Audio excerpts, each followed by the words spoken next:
अभी मैं आप लोगों से कुछ आंकड़े साझा करूंगा, कुछ नंबर शेयर करूंगा और उन नंबर्स के रेलेवेंस को उसके बाद में बताऊंगा। ध्यान से सुनिएगा आप लोग। एयरपोर्ट 1450 करोड़ रुपए, रेलवे स्टेशन 724 करोड़ रुपए, रिंग रोड 4793 करोड़ रुपए, फिर एक और रोड 1140 करोड़ रुपए, एक और रोड 773 करोड़ रुपए, एक टाउनशिप 787 करोड़ रुपए, एक और टाउनशिप 2180 करोड़ रुपए, एक और रोड 787 करोड़ रुपए, रिनोवेशन प्रोजेक्ट्स 170 करोड़ रुपए, मेडिकल कॉलेज 245 करोड़ रुपए। इन सबको आप टोटल करेंगे तो 12,262 करोड़ रुपए होते हैं। और ये टिप ऑफ द आइसबर्ग है। और इन आंकड़ों की प्रासंगिकता यह है कि ये सारे के सारे प्रोजेक्ट मर्यादा पुरुषोत्तम भगवान श्री राम की नगरी अयोध्या के प्रोजेक्ट्स के हैं। आनन फानन में 12,262 करोड़ रुपए आज की तारीख में बरसाती नाले में जा चुके हैं। अयोध्या के अंदर जो हुआ वो आपने देखा, तस्वीरें, वीडियोस सब कुछ मिल जाएंगे आपको, जो चीख चीख कर बताएंगे कि किस कदर भगवान श्री राम के नाम पर इस देश की जनता की जन भावनाओं को ठगा गया है। वोट मांगकर जनता का पैसा भ्रष्टाचार की भेंट चढ़ाया गया है। लेकिन यह सब कुछ बात यहीं खत्म हुई नहीं। यह सब कुछ यहां रुका नहीं। और हमने देखा कि सिर्फ चुनावी प्रपंच का हिस्सा बनाने के लिए इस देश के प्रधानमंत्री नरेंद्र मोदी जी ने पिछले 1 साल के अंदर आनन फानन में सिर्फ और सिर्फ फोटो अपॉर्चुनिटी को ध्यान में रखते हुए, गुणवत्ता और प्रोजेक्ट की पूर्णता को दरकिनार करते हुए जबलपुर में टर्मिनल इनॉग्रेट हुआ, पहली बरसात आई, कोलैप्स हो गया। दिल्ली के अंदर टर्मिनल इनॉग्रेट हुआ, पहली बरसात आई, कोलैप्स हो गया, लोग घायल हुए, 3 लोगों की जान चली गई। और आज पता चला कि इन्हीं 1 वर्षों में एक और माननीय मोदी जी के गृह राज्य गुजरात के राजकोट में एक टर्मिनल इनॉग्रेट हुआ,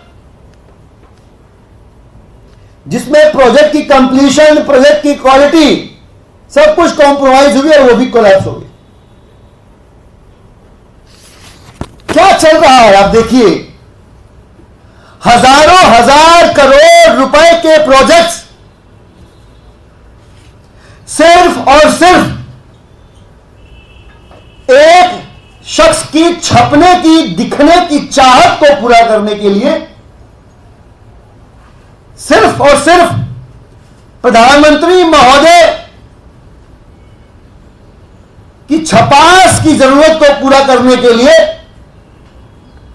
या तो समय से पहले इनॉग्रेट किए जा रहे हैं या क्वालिटी कॉम्प्रोमाइज करके कंप्लीट कराया जा रहा है।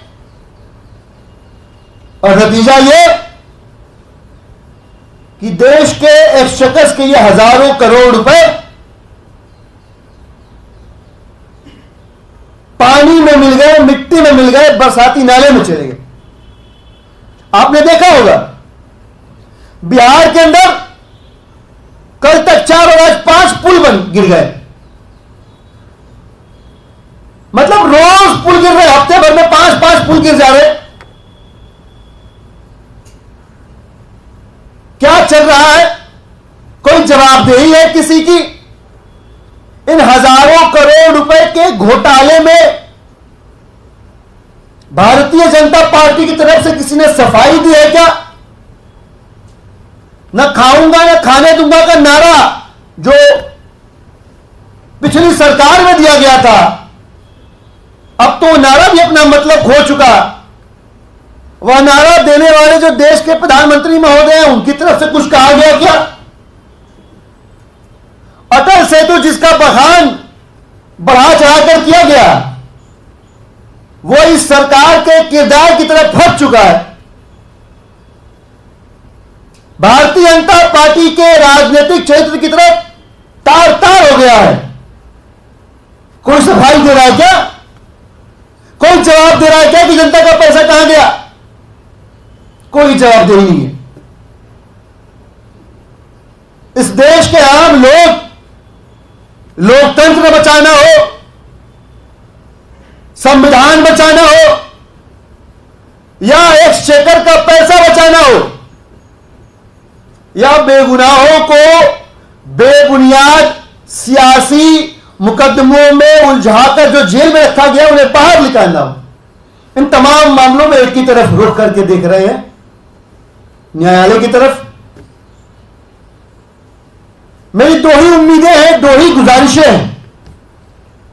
या तो सुप्रीम कोर्ट इन तमाम घोटालों का कॉग्निजेंस लेके खुद कार्रवाई शुरू करे, क्योंकि अब यह स्पष्ट हो चुका कि भारतीय राजनीति के इतिहास की भ्रष्टतम पार्टी भारतीय जनता पार्टी है। तो या तो खुद ब खुद उच्चतम न्यायालय इसका कॉग्निजेंस ले, संज्ञान ले, या हम मांग करते हैं कि सुप्रीम कोर्ट के रिटायर्ड जज की निगरानी में एक समिति बने और वो समिति इन तमाम ये जो 1 साल के अंदर आनंद फानंद में उद्घाटन किए गए, उद्घाटन करने के बाद ये सारे प्रोजेक्ट्स मिट्टी में मिल गए, इन सारे प्रोजेक्ट्स की सिलसिलेवार ढंग से जांच करे। भ्रष्टाचार में लिप्त भारतीय जनता पार्टी के जो मंत्री हैं, नेता हैं, पदाधिकारी हैं, व्यवस्था के अधिकारी हैं, जो गुनहगार हैं, उनका गुनाह साबित करे, जवाबदेही स्थापित करे और देश की जनता के हजारों करोड़ रुपए बरसात की भेंट चढ़ाने वाले लोगों के खिलाफ, भाजपा के नेताओं के खिलाफ सख्त से सख्त कार्रवाई करे। यह उम्मीद भी है और यह निवेदन भी है माननीय उच्चतम न्यायालय से। धन्यवाद।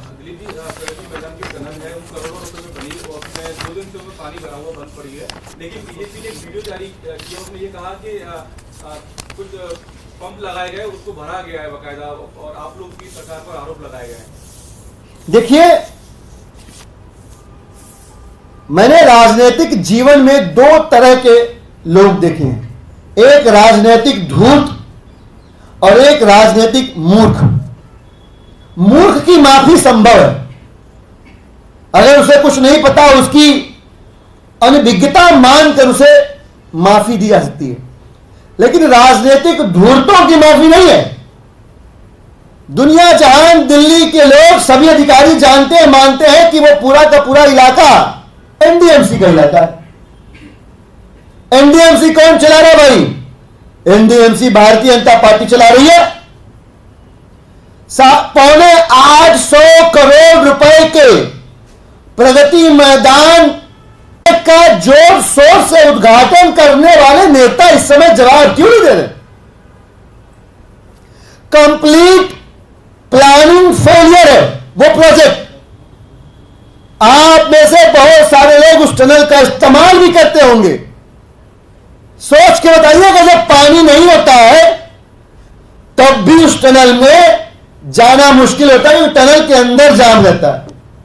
तो जिस मुसीबत से बचने के लिए टनल बनी, वो मुसीबत सड़क से ऊपर नीचे गई और टनल में आ गई।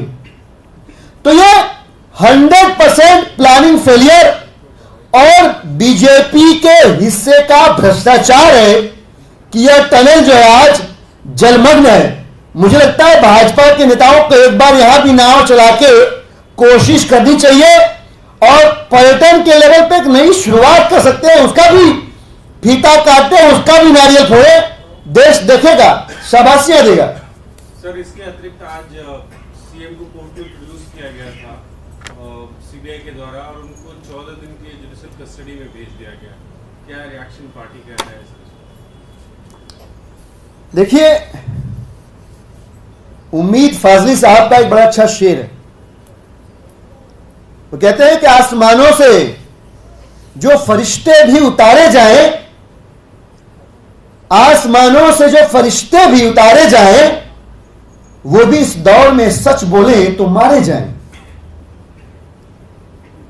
हमने आपने सबने देखा कि भारतीय जनता पार्टी ने केंद्रीय जांच एजेंसियों के दुरुपयोग का जो कीर्तिमान स्थापित किया है, जो रिकॉर्ड बनाया, अद्भुत और अभूतपूर्व है।